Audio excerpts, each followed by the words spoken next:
Ladies and gentlemen, welcome back to the Grow Your Moving Company podcast. I'm your host, Wade Swikle, owner of Two College Brothers Moving Storage and Franchising, co-founder of Tighten Up Training and Titan Retreats. And today's guest is a fellow Titan, somebody who's been coming to our retreats since pretty much he started off in the moving industry, came to our first big one once we got out of the Airbnb masterminds, and he'll be out in Scottsdale June 10th to the 12th for our mastermind retreat. And I'm sure we'll see you in September at our main event. Today's guest is Carl Lambeth. He is the owner of Safemove of Southeast Texas. Yeah. And Carl's been an awesome supporter of all the stuff that we've got going on. Super excited to talk to you, Carl. You are an award-winning moving company. Basically, since you were established, you've been in business 4 years and you've won the best mover award for Beaumont over the last 4 years. And I was talking to Carl a little bit before the call on Beaumont. I always thought he was from Houston, but Beaumont's actually its own market, about an hour outside of Houston, and you cover oil country, with your own metropolitan area. So I'm kind of curious to hear how that plays into moving a little bit. But if you don't mind, Carl, in your own words, tell me a little bit about what got you into the moving industry and a little bit more about Safemove. So I was originally a process operator, and if people don't know what that is, that's working out in the oil companies. So we pretty much watch pressure level, temperature, and flow, and we make sure that your gasoline is being made on spec. So when you go to put it in your car runs right and it does everything that it's supposed to do. We had a pretty huge accident out here during that time where there was a very big explosions and things happened, and I was just about to have my kids, and I was thinking about it. My dad was a process operator growing up. You can make 200 grand a year. I'm just working in the oil industry. So that's what I wanted to do, to provide that type of life for my family. But you're guaranteed to go in, but you're not guaranteed to go out. You never know what can happen, especially when you're messing with all those flammable liquids and gases and things of that nature. So I had decided that I didn't want to do that anymore. And we had just bought a house, and of course, when you go to buy a house, you hire a moving company. And so I ended up hiring one of my local competitors to come and move me, and had a horrible experience. The truck leaked, stuff got wet. They didn't wrap or pad any of our stuff. There was one piece of furniture that I pointed out was like, hey, this was from my great grandfather. Please make sure that it's taken care of. And lo and behold, there it and messed it all up. Luckily, I have a very good antique guy that could fix it or repair it, but they didn't give me any money for it. They just said sorry and then kept moving on. So whenever I decided that I needed to get a job and do something, I was like, man, what could I do? And I was like, moving is very needed in this area. If I had that horrible experience, I know that a lot of people out here are probably having the same experiences. So let me fill that gap and show the people Beaumont that there's a better solution. And so then I took off. I thought, before owning the company, I'm gonna be my own boss. It'll be amazing. It'll be fun. I'll have all this free time. And then I got into it and I was just like, oh man, I'm working the same 12 and 16-hour days, but I don't have to go to the refinery, and I'm able to see my kids when I want. And there's certain perks, but when you first started, it was me and like two of my cousins, and we were just on the truck doing stuff. I'm doing all my sales, setting up meetings and all type of stuff. And, and then if I get sick, who's going to take it over? Who's going to be able to do it? It was just a 3-man crew. We'd go hit 1 or 2 moves each day and, make money and have a good time with my family. But ever since I got with you and Chad and all the other guys, you showed me how I don't have to exactly work that hard like that physically. You just learn everything and have mental capacity to do it. And so now we're very successful, and it's really all up to y'all. And I appreciate everything you do. You've been a godsend, and hats off to you guys. Yeah, well, no, you're putting in the work. I know a lot of people get into this business for a lot of those same reasons. They have a bad experience somewhere and they think that, they want to make a difference and be able to fill that vacuum of being able to provide a good service. How big is Beaumont and how much competition do you have in that market? So we have about 500,000 people in this area. If you go out a little further, like I was stating earlier, you can go all the way up to Tyler, Texas, which is like 2 hours away from us. Not a lot of competition up there, so we get to take advantage of that as well. So, but just in general area, about 500,000 people here.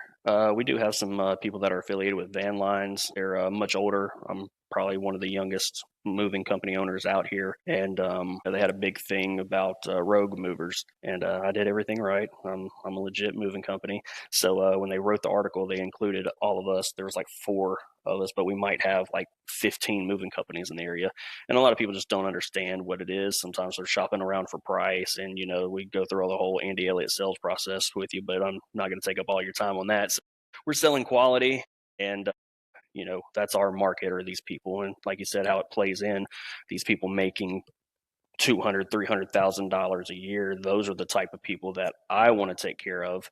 And because at the end of the day, they just want to have everything done right, everything taken care of, and if something does happen, they know that Carl Lambeth, I got you, I'm going to take care of it, and we're going to handle it right. Yeah, that's a problem I think in pretty much every market with the rogue movers, and then even the old guard. I just got back from the ATA MSC conference up in Nashville.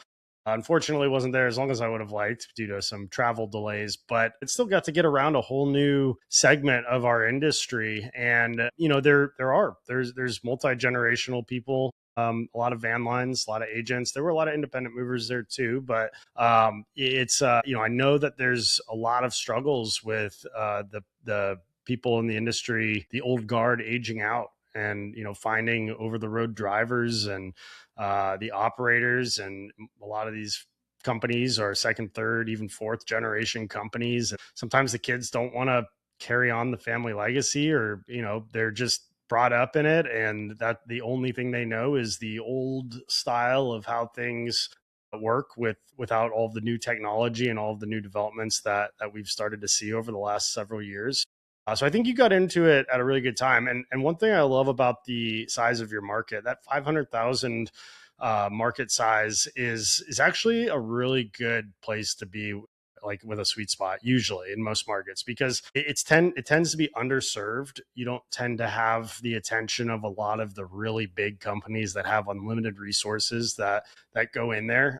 There might be some big players in there, but I think that there's a lot of opportunity, and it's a small enough, tight knit enough market to where everybody kind of knows everybody most of the time, or you're only a couple degrees of separation from anybody you're trying to meet. Tell me a little bit, what are some of the ways that you started to get business when you first started off? Was it a lot of grassroots and networking? Or was it, some of the other Yeah. strategies? So I grew up here, know a lot of people, but being a man of faith, that's what I really stood on. And getting out, getting in the community, hometown titan, your book goes over that a lot, just being the pillar of the community. So as soon as we started bringing in money, I was just going out to places like, hey, how can I help? Might not have millions of dollars to put in, but I got muscles, I got a little bit of money.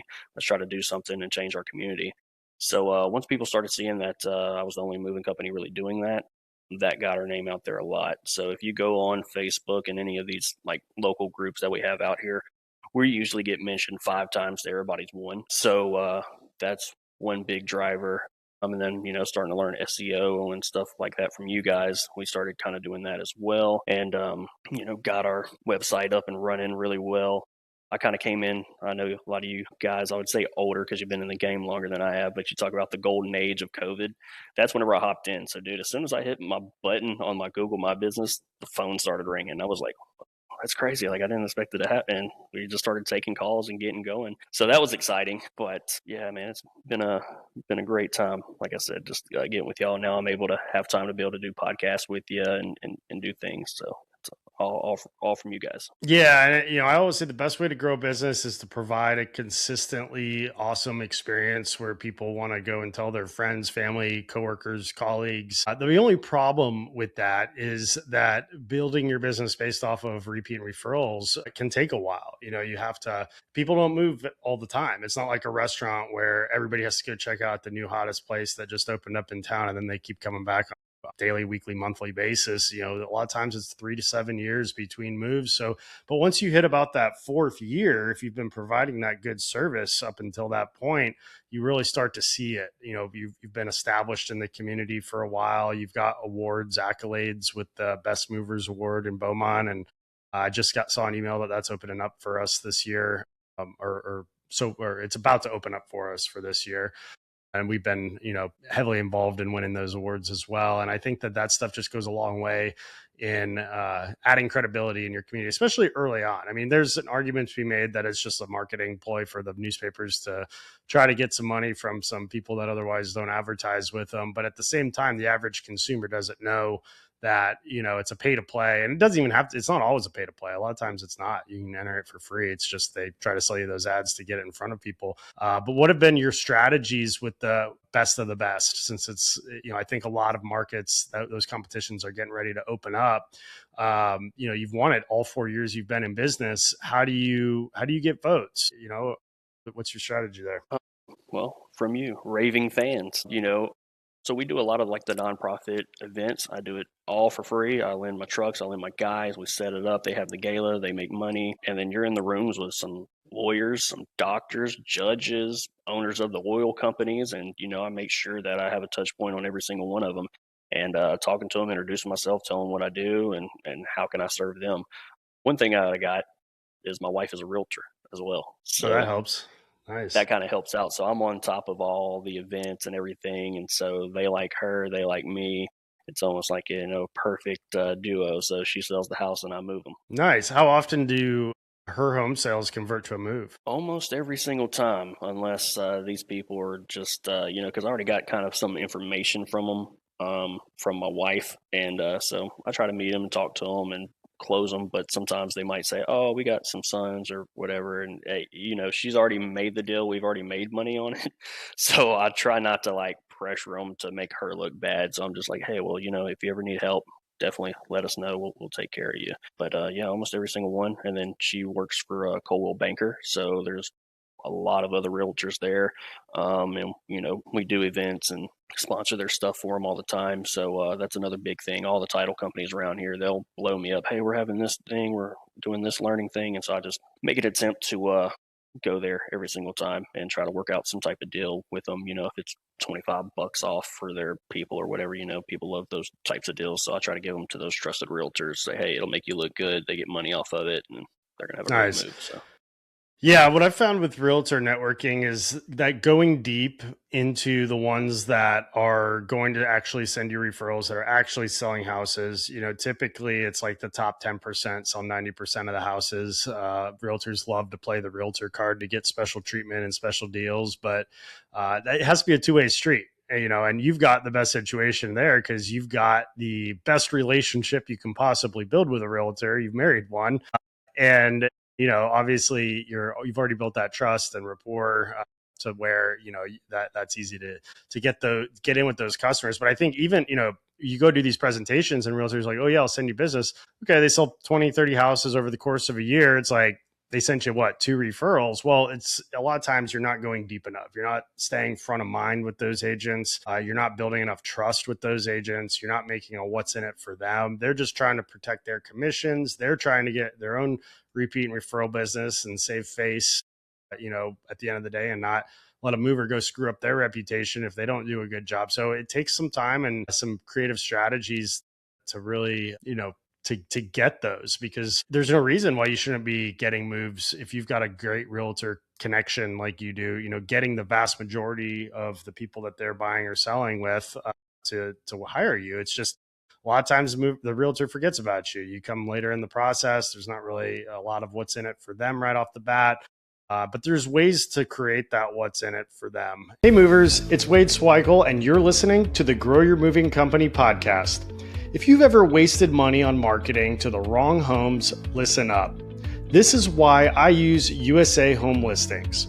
They're the only platform in the moving industry built by movers that not only has new home listings and under contract listings updated daily, but now offers enhanced data that can eliminate vacant homes and give you phone numbers and emails for both homeowners and realtors, giving you multiple ways to connect and close more jobs.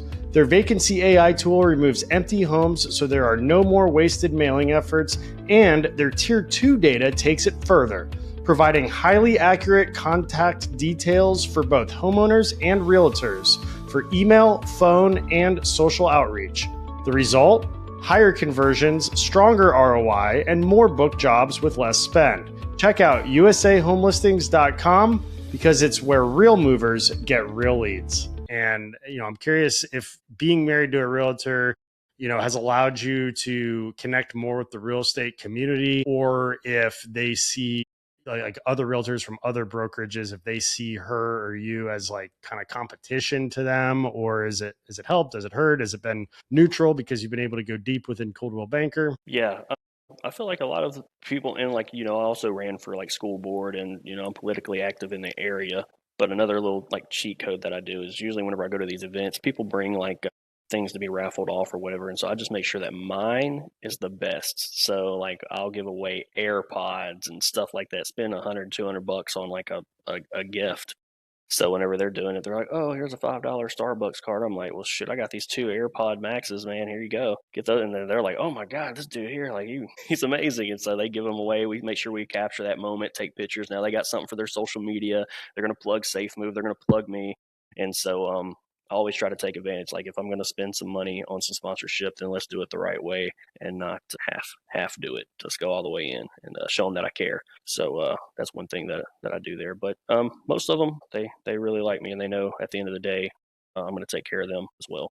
That makes sense. It's kind of like that social proof. You're in with this group, this realtor, this brokerage, and it just kind of gives you more of that social proof, less so than like any kind of like competition. Because by the time somebody referred you, they've already got that listing. I found that I've recently connected with a pretty good prominent realtor here in St. Petersburg, whose average home price last year was $1 million or higher than $1 million. And I think he sold 22 or 23 properties. And I let him use my boat for free. He actually used to sell boats and used to be a captain before he got into real estate. And, I told him, hey, if anytime you want to come use it. So him and his I think it's his fiance. They take it out periodically, and then next day usually, I'm getting hit up with referrals to reach out to their clients, and a lot of times they're very good Nice. moves. So it's creating that extra value. I like that a lot. Standing out from the $5 Starbucks gift card. I mean, AirPod Maxes, those things aren't cheap though. Have you measured any kind of an ROI on what the value of the stuff you're giving away versus what they refer you as? Yeah. So usually from those, we get two or three realtors that get serious from those, and send us three or four moves each. So that's about 12 moves. So that easily covers over the AirPods that I purchased and stuff like that. And so yeah, I feel like it's been pretty good. So, but if it starts to stop, then we might buy $50 cheaper Bluetooth pods Hey, or it's something. all But it's all about ROI. If the five yeah, hundred dollar AirPod Maxes are bringing in $5,000 every time you do it, then I'd say keep turning that dial up. yeah. And you mentioned SEO. Are you working with an agency, or are you doing a lot of that yourself, or how are you handling the SEO? Because that's a long term investment. After Yeah. about a couple years, you start to see some good results, usually with a good firm. But what's your strategy there? So I'm going to end up probably going with Brian Bloom. Talking to a lot of the other Titans and stuff, and they kind of stand by his work. So once I'm able to do it, we'll do it. I was lucky. One of my cousins that used to help me move, he used to do websites and stuff like that. So instead of paying 10 grand, I think I paid him like $2,000, and he made my website. And everybody swears whenever they come to our website that we have the best moving company website out of all of them. And it seems like it, in the map packs and on just indexing, we're up there. Now you might have like College Hunks or some of those other guys that can get in there above us just because they have a lot more authority. But it seems like each year we get closer and closer. We're always like either two or three when you're looking at the page. But hopefully, whenever we get working with Brian, we'll be able to go take that number one spot. I'm sure he knows some tricks that we can do Oh, to yeah. to turn that dial up. Yeah, no doubt. We've been working with him for, I think, going on 6 or 7 years now, and it's been a game changer. I mean, it's consistently our top referral source. Obviously, we've got a lot of repeat referral and some of the other stuff, but we're starting to see a lot of AI search. People are asking Chat GPT or whatever their AI LLM of choices, who the best movers are, or questions about movers, and we're getting great moves from that. When we get leads coming in from AI, like a lot of that trust is already built. People take Chat GPT like gospel, and they do what it says for better or for worse Yeah, at a lot of different things. we actually have a huge job from AI, and I'm not sure how it got us up there at the top. but it was a huge apartment complex, and they were renovating every single one of them. So we've been doing this for 6 months now. It's every Friday. My guys are out there from sun up to sundown moving stuff into pods, and then the pod goes, then the pod comes back, and we move them back in. So I'm thinking that's probably going to be like $250,000 just from that. Wow. Well, So yeah, congrats like on it's that. That's huge. huge. Yeah, Yeah. so that was a godsend, man, and that's how every time we do sales, I ask, "Hey, how'd you hear about us?" And she was like, "ChatGPT." I was like, "Oh, thank you, ChatGPT." Yeah. It No, it's taken over. Go ahead. Sorry, I didn't mean to cut you Yeah, off. it actually happened when I was back at the last Titan retreat with y'all. Really? Wow. Yeah, so I got a VA. Shout out Stephen Reed. She's amazing. Her name's Myrtle. I told her I was going to give her a shout out, but she's definitely turned up the volume on us as well. And so it was a very important call. So I took it, and she was like, "Yeah, we need to do this, this, that." And I was like, "All right." And so we actually closed that deal while I was at the Titan retreats, and I That's just didn't awesome. know how big it was going to be. But now it's going to wind down here in the summertime, and I'm looking at how much money we made, and I was like, "Dude, this is amazing." And they're even talking about doing stuff in like Pennsylvania and stuff like that. The lady loves me, so if they end up doing anything out there in Florida, man, you'll be hearing a call from me. Be like, "Hey, you got to rock with That'd be Wade." great. Yeah, no, I mean, what was one of the topics of discussion at ATA yesterday was multifamily FF&E type work. Getting in with the developers, getting in with the multifamily housing folks, property managers. There's entire companies. I recently did a podcast with somebody that, I mean, that's basically they work with a lot of multifamily and senior living, and they find movers all over the country to handle big projects like that. There's a lot of money to be made in it. We've done a lot with the student housing. We're trying to diversify it a little more into the hotel projects and senior living and those types of setups. The apartment complexes. It's it's great. And AI, it has a lot of the same principles as SEO. If you've got really strong fundamental SEO built up and you've got that trust and authority and you're listed on other pages and you've got your FAQs on your page for the questions people are asking Chat GPT, and a good SEO agency can optimize you for those types of things. It's a pretty complicated subject. There's just a ton that goes into it. I mean, there's backlinks, there's press releases, there's, the content on the page, there's domain authority. There's all kinds of different stuff. Meta tags. I mean, I just scratching the surface, probably missing a bunch of important stuff, but citations. But it all works very similarly. And if you've got strong SEO foundations, and then you'll likely have strong AI foundations. And that's awesome to hear that you landed a big project like that. I'm curious. You mentioned your VA, Myrtle. Is that what you said her name was? What do you use VAs for? So she's came from the data activator role, so like USA home listings, things of that nature. And once we're able to lock in and get those people, I personally go out there and see them. These are more like $500,000 homes, people with a lot of nice things in there. So I go out and see them and touch scan and sell them on Safemove. So ever since she came on, she does a lot, and she even she's like, "Hey," like I said, "Hey, I'm going on this podcast with Wade." She was like, "Boom, boom, boom. All right, it's in your calendar." I was like, "Oh man, you didn't have to do that," but she did.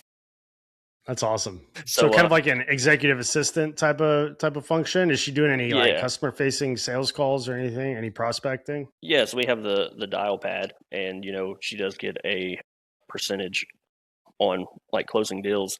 So sometimes whenever I'm away, I can send her some leads, and she goes at it and gets it done. And but yeah, she's taken a lot off my plate, and I greatly appreciate it. And she's really the MVP because ever since I've hired him, like our the money we've made has generated an X, so it's really good. So That's great. Do you have any other back end office administrative employees, salespeople? What's your structure look like?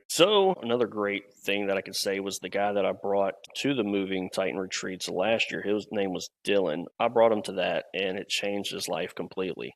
So he is like my right hand man. He takes care of the trucks. He's over all of the employees. He just makes sure that the ship runs right and things get taken care of. So I got somebody in operations, and then she does a lot of the admin work. I'm sure we'll probably have to get another VA soon if it gets too busy because I have other things that I'm trying to do as well out in the community. So trying to take myself out of I love sales, man. I love going around and talking to people. Like, I don't want to just sit at home and be like, all right, I'm making money. Cool. Like, I actually do like to work. I like to wake up every day, get the day started, send my kids to school, and then daddy goes to work. And, I have a lot of fun doing it. I don't ever want to stop working. So I'll always do some type of sales or doing something like that. But, once it gets too crazy, we'll start hiring some more people to handle the overflow. Yeah, I think that makes sense at the stage that you're at to run lean and do focus on the stuff that you like doing and then delegate out the stuff to a second in command. Especially for me, I think you and I think a lot alike in the sense that I'm trying to get away from handling the ops, the dispatching, the mover drama, scheduling, all that stuff. But I lean more into sales and marketing too. But I can promise you that even as you delegate out these roles, you will find things to do as an entrepreneur that will keep you very busy. We've got our sales and our ops delegated. We've got a whole sales team and two operations guys and customer service and everything else. And I feel like I'm busier than I've ever been. So it's moving around all those parts, working on the next big project, going after the next big account. Getting your systems and your processes dialed in. But VAs have been awesome with the emergence of how common and mainstream those are being. Is your VA based out of Latin America, South America, Philippines? Where are they out of? Philippines, and I thought that would be a problem just because of the time difference. But man, she's a rock. She doesn't miss a beat. I was kind of afraid for a little bit, but she definitely has proven herself, and she's really like the rock of this company. So I'm glad. And when she speaks very fluent English. A lot of those people think that she actually lives here in Beaumont because they'll be like, "Yeah, I talked to Myrtle and blah blah blah," and I was like, "Yes, she is amazing." So. That's great. Love that. What about AI? What else are you using AI for? Aside from getting big giant apartment jobs out of it, do you have anything that you're running with AI right now? So I'm on ChatGPT all the time, man. Just plugging away at different things. So it's helped me write my SOP. As things happen, I just go in there and dive in deep and start using it and say, hey, this happened. What can we do to fix this? And it gives 10, 20 different ideas. And then I just plug it in and then it puts it in there. Uh, you know, so that's a lot of big things. SOP is the biggest that it's helped me do instead of me sitting down writing for hours. You can just put in the main points of like the frame and then it kind of fills it in. And then, of course, I'll read it. And then, if I need something different, it gives it to me.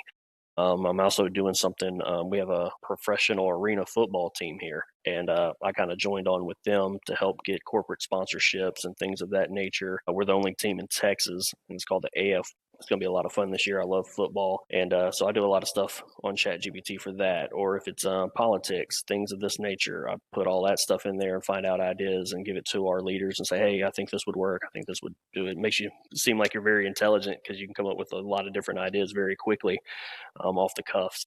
But I also use it as a learning tool, always getting knowledge, even things from like your book or whatever. I try to put all that stuff in there and say, hey, he did this. How can I do it here in Southeast Texas? And then it just starts pulling it in, bringing it in, boom, boom, boom. Here you do A, B, and C. So really That's anything, awesome. I learn it and then I just plug it in there and be like, give me some more, give me some more, give me some more. And it always comes out really nice. Yeah, the advent of AI has been a game changer for SOPs, and it still blows my mind how many companies still don't have SOPs for their business, even very fundamental, simple ones. I mean, when I first started writing SOPs, read the E-Myth, read 4 Hour Work Week, whatever other books that are on the topic. And I tried to use my collegiate academia brain to write them all out myself and was writing these like 10-page essays that nobody was reading. I thought they were the best thing ever. I thought I covered every single base, how to tie your shoes in the morning. And I realized that it was way too complicated. It was way too much information for the average mover. And tailoring that information down to the lowest common denominator was very difficult. And so over the years, we've fine-tuned it and tweaked it. But now with AI, I mean, you give it a topic to write an SOP on, and it's really good at distilling down the key fundamentals, making it very simple, straightforward, checklist, bullets on virtually any topic. And it really just comes down to figuring out the best ways to prompt it. I recently, going back to your apartment complex big move, I recently wrote an SOP with the help of AI for going after a lot more FF&E and large scale installations, commercial work, things of that nature. And I learned a ton first from it. And then I used what I learned from it to help me create the SOP for how to go out and get that kind of business. And it gave me basically every detail of information down to the size of the font to use on vendor packet proposals and the structure on how to lay those out so that it resonated with the decision makers. For so long, we were basically trying to use our marketing materials and our folders, our estimate folders, and all that good stuff for trying to get in front of these large commercial and FF&E type accounts. And AI was like, this is not a marketing piece. The people that are going to be looking at these want straightforward information to show that you know what you're talking about and how to talk the talk, basically. So help me come up with a great template to send out contacts, how to vet and scout those contacts to figure out who the decision makers were with these big companies. And then it also helped me write a very good SOP that's simple and straightforward. That's just a step-by-step on how to get in front of the right people to win these big jobs, when to send over that vendor packet, and then what to do with how to quote it out. And it was brought up yesterday at the ATA conference.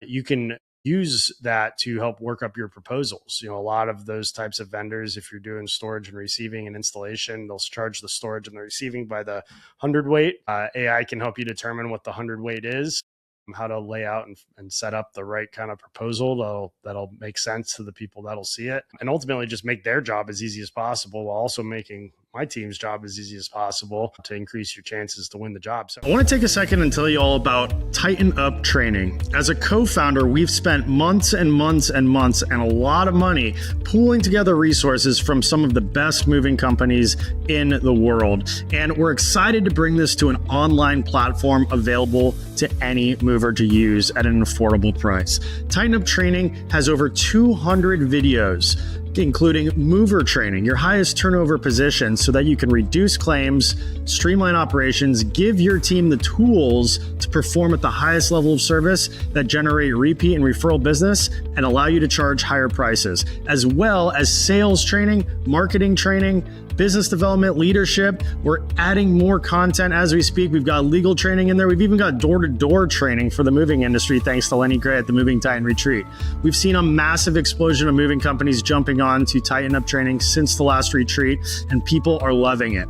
And when you sign up and mention this podcast, we're going to give you a free 6-week onboarding course in order to learn how to hold your team accountable and get the entire team on the platform so that you can have the best off-season and summer season that you've ever had. So go to tightenuptraining.com, schedule your free demo today, and look forward to tightening up. If you're not using ChatGPT or there's some other good ones too. Claude is really good for spreadsheets. I recently discovered I made a very advanced spreadsheet that tallied up like 22 other sheets worth of data, and created formulas so that all I have to do is enter new data into it, and it automatically populates all these statistics and advanced things. And I found that Claude is really good for that sort of a thing. So they all kind of have their own nuances, but I use ChatGPT pretty much every single day. And then for some of that more technical related stuff, Claude is a really good one to use too. So really no excuses to write the SOPs. I mean, the information is floating around on the interwebs out there somewhere, and AI has a really good way to distill it. Or even if you want to put your own information in and tell it to make it into an SOP that a third grader could understand, or whatever the lowest common denominator mover can easily understand and reference. Because I think they say the average adult in the U.S. has a reading level of about an 8th grader right now. Movers, maybe it's closer to third grader sometimes, but Yeah. You don't want to be too cerebral when it comes to documenting those processes. What SOPs, I get that question asked a lot. What SOPs did you start with, and how, what's been kind of your order of creating SOPs? So really, whenever I first started, I didn't really know anything. It was just me and my cousins. We didn't have one until I came to the first Titan retreat. And, all the guys out there really want you to succeed, want to help you. So, like I'd ask Chad, be like, hey, Chad, what does your SOP look like? And then he kind of gives me the outline of like how the morning should start, what you're supposed to do here. It's just almost like I call it a game plan. So I love sports. So it gives the guys a step-by-step thing to do. every single day. We're going to do this. We're going to get this stuff ready. You're going to be here at this time. Eating breakfast, like make sure you eat a good breakfast, like just reminding the guys of just how to be successful. And it's really I tell all my guys, hey, if you want to be a mover for the rest of your life, so be it. But it's my job, learning from Tommy Mello, I really want to get you to elevate and go get your dreams. I ask them what their short-term goals is, their long-term goals. And I tell them, I say, hey, your job is everything on that list right here. And then I hold up the paper and I say, this is my job. If you're not hitting these goals, then that's my problem. I'm going to take extreme ownership of it. And we're going to make sure in 5 years you're able to purchase a house or do this or do that. So, yeah, that's about it. And I've learned that from all of you guys. So No, that's exactly right. I mean, investing in your team and learning what makes them tick, because everybody has something different. I saw something from Sam Taggart, who's a big he's a big name in the door-to-door sales industry, and he was saying that he had a super talented rep that was not performing at his maximum capacity that he knew he was capable of. So he said, "Hey, let me see your phone." He hands him his phone. He goes, "Pull up your wife." Pulls up his wife. He goes, "I'm going to text her something real quick." And he's like, "Hey, what's your dream vacation?" And she goes, "Well, I've always wanted to go to South Africa." He goes, "Great. I'm setting some goals right now to go to South Africa. I need you to help keep me accountable to make sure that happens over the next 6 months. Let's plan a trip for next March or whatever it was." And he said that guy's wife became the biggest accountability partner, the most invested accountability partner, even more invested than the guy was to hit those goals, because she wanted to go on this big, beautiful trip. And, he did too. But sometimes a lot of people, especially salespeople, whatever, I mean, really movers, anybody, they're their own worst enemy. And it takes somebody they love that's close to them to really light that fire under them to keep them going for and give them a why, why are they doing what they do? And I think that was a pretty cool concept. But really, figuring that stuff out with your team, because then you become more than just a boss, and it becomes more than just a job. You become a mentor that helps to set them up on a career path to be able to accomplish the things that they want to accomplish with their families or with their own lives. So that's really good on you for doing that stuff. I'm curious too about the oil industry in the area. Do you see a lot of work from oil related companies or people moving around for that kind of stuff? Because I know there's a lot of money in oil, and I know there's a lot of logistical needs in oil, and I'm just curious if that's yes, so been a piece of your business. it hasn't been a really big one. We actually did our first chemical plant not too long ago. They were renovating their offices, and we were the highest rated moving company out here, so they decided to give us a call, and we had all our credentials. We sent them in, and it ended up being a pretty good job. And once they're done renovating, we're going to go back and move everything back in. Sometimes you need to have like special training. Me coming from the oil industry, I kind of know exactly what they need in your SOPs. So that's another thing that I had to change up before we got in there. Just kind of lightly going over slip, trips, and falls and stuff that pertains to the oil industry. So I was able to write that into my SOP, go into ChatGPT, find out what we needed, and then plugged it all in and sent it in. And they're like, "Yep, this is amazing. This is great." So we were like the only moving company that had a oil industry SOP for whenever we go into plants and stuff like that. And then you got to watch their own. Every single one has like a small video you got to watch that's usually about 10-15 minutes, and evacuation points, because when you're in there, man, if something happens like when I was there, you got to know where to go. You got to know where the wind's blowing. You don't want none of that stuff coming to you. So if you're in a spot where the wind's blowing, you got to know which way to walk, and just those different things. So hasn't been a lot of money coming from them yet, but we're hoping to be able to get in there and get stuff done. Nice. What do you think you would tell yourself 4 years ago if you knew what you know now, and you were just starting off? What do you think? What do you think the biggest piece of advice you'd give yourself would be? Get help. Don't be afraid of spending money on things that would help you. And if there's any people out there that are just starting out and rough, like, come to the retreats, man. Learn from these guys, because they've already been there and they already know what to do. And coming from me, as soon as I was 18, I was out on my own and stuff, and not ever having like a real lot of money. And then when you start making money, we just had Brad Lee last year, and he's like, "Don't be afraid to spend that money." He was like, "If you spend $100 on something, are you going to make it back?" I was like, "Yes, sir." He was like, "Then let it go, do it, and let it work for you." And I was like, "Okay." So ever since learning that, things have gotten a lot easier. If it's like I used to not even have smart moving at one point in time. I was just like, man, that's way too much money to spend on a CRM. Well, that was game changing, obviously, And so you get that doing stuff with like Snowball for the referrals. Like, man, I can go get my own referrals, but then if you pay these people, there's somebody always going to be there to continuously reach out to people and get more leads coming in. The VA, like I said, it was a godsend. I was like, man, I don't really know if I can afford to, pay this person. I want to keep my money. And I was just like, at the retreat, I made a deal with Stephen Reed. I was just like, I'm getting it. Spent the money. Oh man, my life is so much easier now. So I would tell myself back then, like, hey, make sure that you put the money in the right buckets and let it work for yourself and don't overwork yourself. So Yeah, that Chad calls it being a penny smart and a dollar stupid sometimes, and he'll be the he first was to like, say that was one of his biggest bottlenecks early on towards growth, and just looking at things as, what's an investment and what's an expense. Is this going to lead to more time, more revenue, more towards the bottom line? I mean, when we started off, we didn't have a CRM. We used Google Calendars and Google Docs and whiteboard and everything.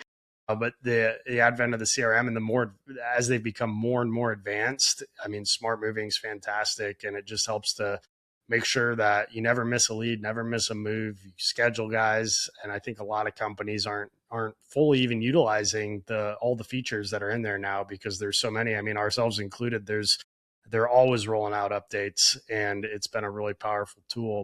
Are you guys doing any virtual estimates, or are you driving around and doing mostly on-site stuff, or do you do stuff over the phone? Like, what's your sales process look like? well, I probably should pay for Live Switch, but we have not paid for Live Switch yet. But we're able to like gather information from them, be it photos or videos or anything. I try to make it as easy as possible for them to get that information over for me. A lot of people provide us with an inventory list, and I try to tell them, hey, let's go through this right, because if you miss something, obviously, the estimate's going to change and it'll be totally different. But for the higher moves, like I said, these people that have really nice things in their home and a lot bigger homes, 3,000, 3,500 square foot, I personally go out there and bring them something, if it's a cup, coffee, whatever. I want to make an impression on these people that I really care about them, and I want them to, partner with us. And I try to tell them, you're not a customer, you're a client. After we deal with you, I want you with Safemove for the long run, and I'm going to do everything possibly that to keep you with us. That's just customer service. Customer service is lacking in a lot of different areas. So whenever you deal with me, I want to make sure that I treat you right, and you're the apple of my eye, and I want to take care of you. I like that. Yeah, Live Switch is great. They, really, if you've only got one salesperson, or like yourself, if you're the owner doing a lot of on-site estimates, it really helps to cut down on that drive time, and then you get the integration with Smart Moving to where it can do the AI inventory gathering, and it's pretty seamless approach. And we use it a lot when we've got a realtor referral for somebody that's moving in from out of town. So if we've been getting a lot of those lately for some reason, and they tend to come from realtor referrals because somebody who's looking to move to the area gets with a realtor, and then they're moving from Michigan or Kentucky or wherever they might be coming from, and the realtor will set us up with them. And we just did like a 27,000 pound move from Michigan last week, I think it was last week or the week before. And I mean, without a tool like Live Switch, we would have never been able to land a job that big. So it helps, or if something's an hour away, rather than you spend your time making a 2-hour round trip and then sit down with the customer, and that's your whole afternoon. You'd be able to get that in. And then, it's always still good. I still believe in going out and getting face to face with the local customers whenever it's possible, setting people up with that, because that's going to put you in the best position to sell and close the move and build that trust, because people like to do business with people. But the next best thing is something virtual where they still get to see that face. And we even have our salespeople doing it for smaller jobs too, because you can only get so much over the phone. And if you can get that customer to go from over the phone to face, whether it's virtual or an on-site, and you have the time, to do an on-site, go to an on-site. But if it's an inside salesperson, they need to be in the office providing coverage. Those moves stack up too. So it definitely helps a lot. Are there any other tools that you're currently using that have been helpful in your growth? Not that I can think of. Like, we just did something with Snowball, so we're starting to see some return from that. Snowball's awesome. Yeah, I haven't hey, I'm going to be out there in June. Bring the heat, baby. Whatever you say I need, I'm gonna buy. So Man, the landscape is just changing so quickly with AI. There's so many different AI tools now, and sometimes it's just hard to keep track of all the cool new things that are coming up. Yesterday at the trade show at the ATA, I mean, this thing must have been like a mile in circumference. It was the biggest trade show I've ever seen, and they had entire semi trucks parked in there. They had exhibition booths with 2-story full bar upstairs, like booths that are bigger than my house. It was crazy. Most of you have heard me talk about Moversville and the power of their email marketing service that has helped us increase leads by over 112% over the last year. But have you heard of Moversville Connect? Moversville Connect is an incredible resource for all things moving. They feature an array of vendors and services and lists like insurance providers, softwares, equipment suppliers, marketing sources, and much, much more. The best part? This resource is free. Go check out Moversville Connect today by going to moversville.com and clicking Connect.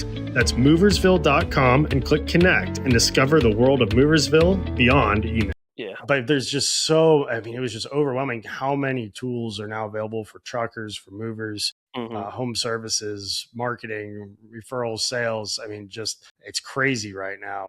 yeah. The last one that I went to was in New Orleans. Whenever you sent Chad and Brock and Faith. Nice, And I nice. made the trip out there. It was a 4-hour drive, and then we got to see that, and we were kind of introducing all those guys to the Moving Titans and what we were about and everything, and everybody loved us. So. Love that. I love that. That's cool. What books? I know you're a reader. What books have been game changers for you that have kind of changed things for you? What are some of your favorites? Well, of course, Hometown Titan. I wasn't fishing for that, but thank you. But, Curious to hear what else. Extreme Ownership, that really changed my life and made me look at things a lot differently. So, just understanding that the only thing you can really change is yourself. And like, that's why I work with my people. And whenever a mistake happens, I try to see, like, all right, what did I do wrong? This is my fault. This isn't your fault. Where can I come in and be a better man, be a better boss, be a better husband? It goes all the way whenever there's a problem. And it seems like whenever I'm able to take that information or that data, possibly go to ChatGPT, put it in, it works out better and everything gets stronger. So I would say if you haven't read Extreme Ownership from Jocko, definitely read that one. I'm actually reading the second one he came out with now. So Nice. Yeah, Jocko's the man. I enjoy his stuff very much. Chad just turned me on to another one, and I was going to mention this earlier when you were talking about your second in command guy. But there's a book that I'm currently in the middle of that Chad referred over to me called Second in Command by Cameron Harold, who helped to grow. He was the COO for 1-800-GOT-JUNK and took them from 3 million to 105 million. And it's all about finding and nurturing your basically your COO or your second person in command, and how that can sometimes open up the door for growth. Because I believe that a company's growth is limited by the bandwidth of its operational leadership, and that is an area that we're currently focused on breaking through our capacity plateaus right now. And it also helps to lead to a lot more of that repeat referral business. The COO can do so much. So that's one I recommend. Carl, I know we're coming up on time. You got places to be to continue to grow Safemove. How can people get a hold of you if they want to pick your brain or talk about any of the retreats, or ask you questions, connect with you, send you business? What's the best way to contact you? yeah, so Carl at SafemoveSETX.com. That's my email. We also have a pretty good TikTok. And we had one that had over 2 million views. That's right. I Out. totally forgot to bring that up. More. We kind of been slacking on our TikToks lately, but we're going to try to fire that back up. That's another thing that I was afraid to spend money on, but it seems like it's made a good difference, and I've been able to give leads out. People from New York be like, oh, I want y'all to move us, and be like, oh well, hey, holler at my dude Zipbox, or if they're in Florida, I definitely depending on what city they are, I suggest one of y'all guys out there. So. Yeah. So, TikTok, Safemove SETX, Facebook, Carl Kevin Lambeth Jr. That's me. You can always send me a message. So, nice. Yeah, man, that's how you reach out to me. Yeah, I guess, I totally forgot to mention the viral TikTok that you had. Have you done anything on Instagram, or, has TikTok been like a viable thing since you did go viral with that post? Yeah, it was pretty amazing. I was surprised, man, because like we shot it, we uploaded it, and the guy that made it, he started like sending me messages at night, and I was like, oh, 20 grand. I was like, man, that's crazy. And then the next morning I woke up 200,000. I was like, oh man, and then it just continued to grow, and I was just like, man, that's amazing. So That's really we're definitely cool. going to get back in the lab and try to figure out some funny moving related stuff to make. So I'm excited to do that here soon. I love that. Well, Carl, thanks for coming on the podcast here today. I know you've got to run, but I look forward to seeing you in Scottsdale in June and then again in September, and keep crushing it out there. Go win your 5th Best Mover Award for Beaumont, and keep growing, man. I've loved to see your growth over the years since we first met a couple of years ago, and I know you're going to crush it and dominate that part of Texas. One last thing. If you're out there listening to this podcast, when I first went in, I didn't know if I could trust Wade, Chad, or any of the people. I said, are they just going to take my money and not give me anything? But ever since I attended that first one, I was like, this is amazing. And, you know, I know I only see you like once or twice every year, but I feel like you're my friend. You're my brother. If I ever need it, you got me working back out again. Look at that, baby. Woo!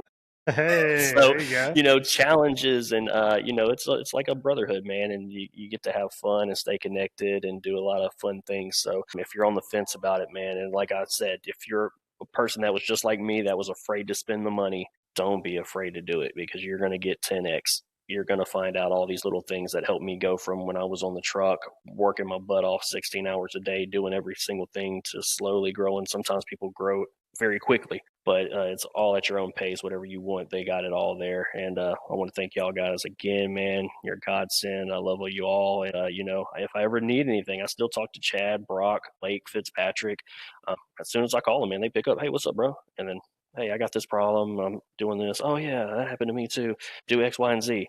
And then, hey, I got it right then and there. I don't have to do a chat GBT. I can do a chat Wade or chat or whatever, you know. So that's awesome, man. So y'all keep on doing it. I love you, and I'm going to see you in Arizona coming up in June. Awesome, man. Well, I really appreciate that awesome feedback. You know, you put in the work. I mean, we only bring people together, but you know, it's up to you to go seek out those answers, and not just from us, but from all the other people, like the ones you just mentioned. And you've done it and you've implemented it. You know, a lot of people come to these things and they don't do anything with the information that they get, but you have, and it's definitely started to show. Funny story about Blake. We're actually sitting next to each other on the plane last night on the way back. Didn't even notice it until halfway through the flight. And he got up to go to the bathroom, and I was like, whoa. Yeah. He's all over the place, but he's crushing it down there in Sarasota, so that was cool. Mm-hmm. All right, man. Well, I really appreciate you coming on, Carl. This has been an awesome episode of the Grow Your Moving Company podcast. Go reach out to Carl, especially if you're just starting out or if you're in the same stages as him. He's a wealth of fresh ideas and knowledge, and he's willing to put in the work, and just a good dude to be around, to hold you accountable and to hold each other accountable. He's definitely somebody who embodies our Titan philosophy. So thanks for coming on, Carl, and now go get to your appointment, book that move or whatever it is you're doing, and we'll see you in June. Appreciate you, brother. See you later. Thank you for tuning in to another episode of the Grow Your Moving Company podcast. If you'd like to learn more about any of the sponsors listed on this show, want to apply for the next Moving Titan retreat, or interested in owning or working for Two College Brothers franchise, drop me a line at wade@twocollegebrothers.com. Moving out. Have a great day.